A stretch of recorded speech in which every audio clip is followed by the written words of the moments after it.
जय श्री कृष्णा, जय श्री राधे राधे। सभी भक्तों को प्यार भरा नमस्कार। आज की वीडियो में हम जानेंगे कार्तिक मास के महात्म्य के बारे में। इसका अध्याय 10 आज इसका पठन और श्रवण करेंगे।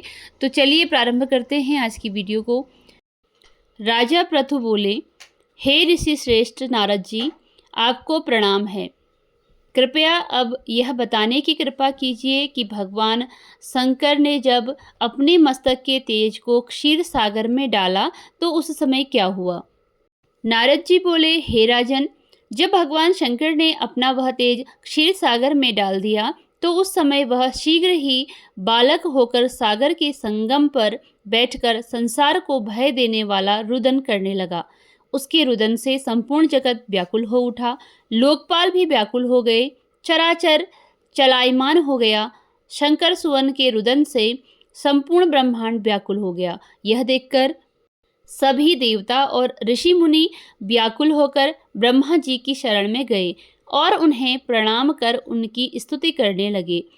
उन सभी ने ब्रह्मा जी से कहा, हे पितामह, यह तो बहुत ही विकल परिस्थिति उत्पन्न हो गई है। हे महायोगिन, इसको नष्ट कीजिए। देवताओं के मुख से इस प्रकार सुनकर ब्रह्मा जी सत्यलोक से उतरकर उस बालक को देखने के लिए सागर तट पर आए।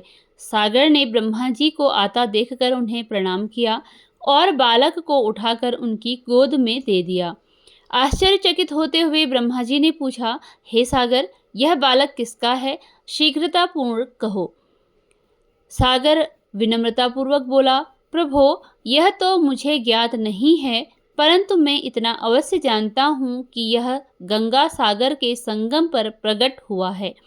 इसलिए हे जगतगुरु, आप इस बालक का जात कर्म आदि संस्कार करके इसका जातक फल बताइए।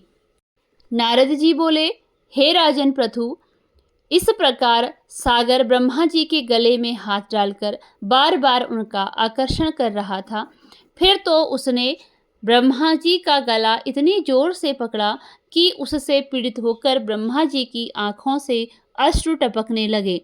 ब्रह्मा जी ने अपने दोनों हाथों का जोर लगाकर किसी प्रकार सागर से अपना गला छुड़वाया और सागर से कहा, हे सागर, सुनो, मैं तुम्हारे इस पुत्र का जातक फल कहता हूँ। मेरे नेत्रों से जो यह जल निकलता है, इस कारण इसका नाम जलंधर होगा।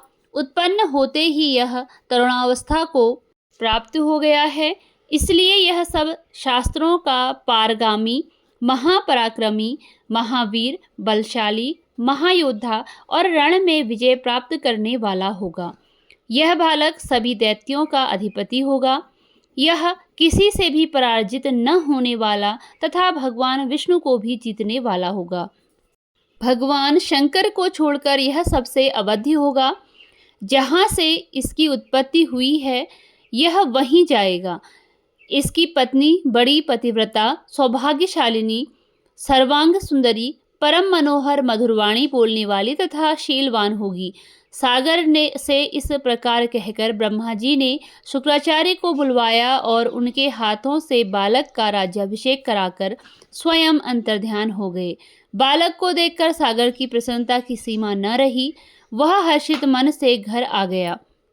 फिर सागर में उस बालक का लालन पालन कर उसे पुष्ट किया।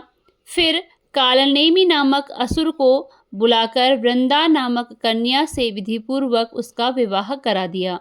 उस विवाह में बहुत बड़ा उत्सव हुआ। श्री शुक्राचार्य के प्रभाव से पत्नी सहित जलंधर दैत्यों का राजा हो गया। इसी के साथ यहाँ पर कार्तिक मास के महात्म्य के 10वें अध्याय का समापन होता है। इसके आगे की कथा का श्रवण करेंगे अगले वीडियो में, अध्याय 11 में। धन्यवाद।